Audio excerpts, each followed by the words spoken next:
Vision impressionnante du ciel, que Dieu a montrée à son serviteur, le prophète, N.M. Louis.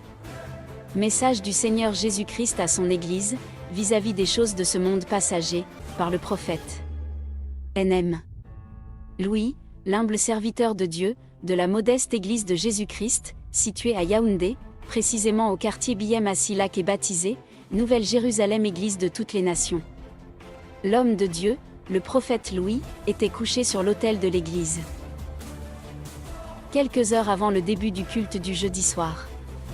Pendant qu'il dormait, 3 de ces évangélistes communément appelés ouvriers œuvraient pour mettre la propriété à l'église, et préparaient le service du soir.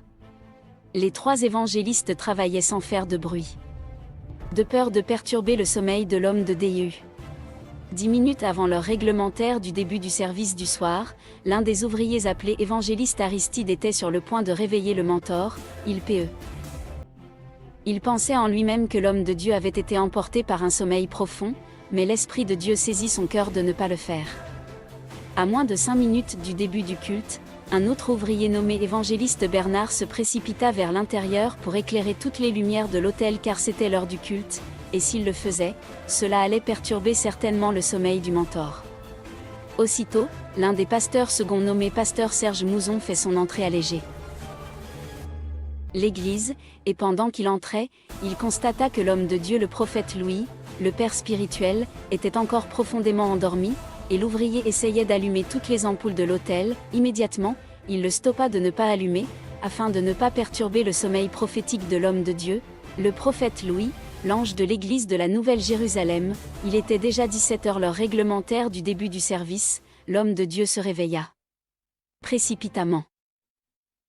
Avec un regard anxieux, déçu, on pouvait voir le visage de quelqu'un qui pleurait.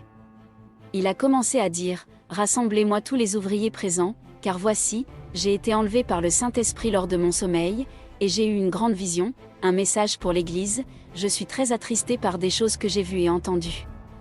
Voilà, j'ai été enlevé pour le ciel pendant mon sommeil.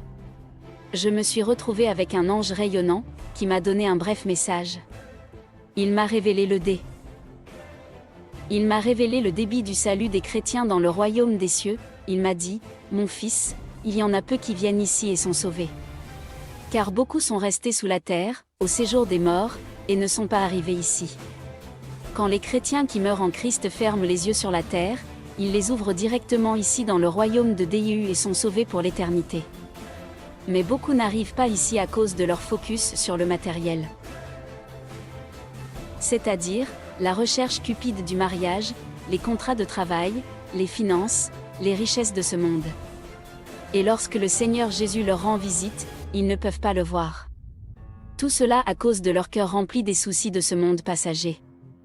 L'ange me montra les richesses du royaume du Seigneur Jésus-Christ, dit le pasteur, je pouvais voir les richesses incompréhensibles du Seigneur Jésus-Christ, toute la surface du sol était presque verdâtre, blanche, lumineuse, et doux. Et d'un calme paisible.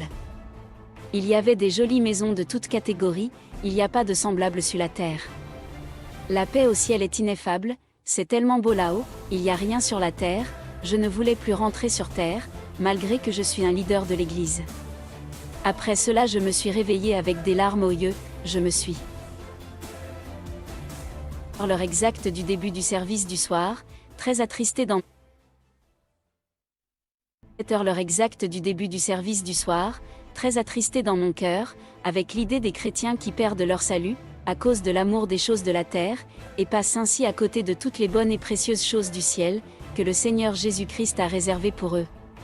À cause de la vanité des choses de la terre, beaucoup ne verront pas le Seigneur.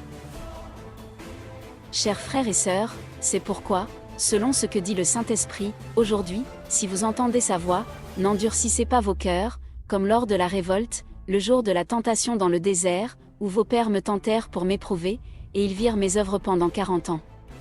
Aussi je fus irrité contre cette génération, et je dis, ils ont toujours un cœur qui s'égare. Ils n'ont pas connu mes voies. Je jurai donc dans ma colère, ils n'entreront pas dans mon repos.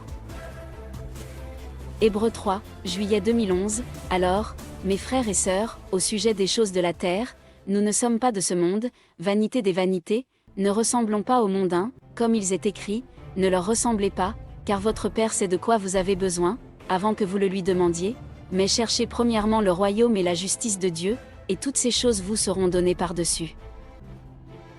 Matthieu 6h08, Matthieu 6, 33, humiliez-vous devant le Seigneur, et il vous élèvera. Jacques 4h10. Que le Seigneur Jésus-Christ vous accorde la grâce de marcher sur ses pas, afin d'être sauvé du siècle présent et de la colère à venir de Dieu sur le monde.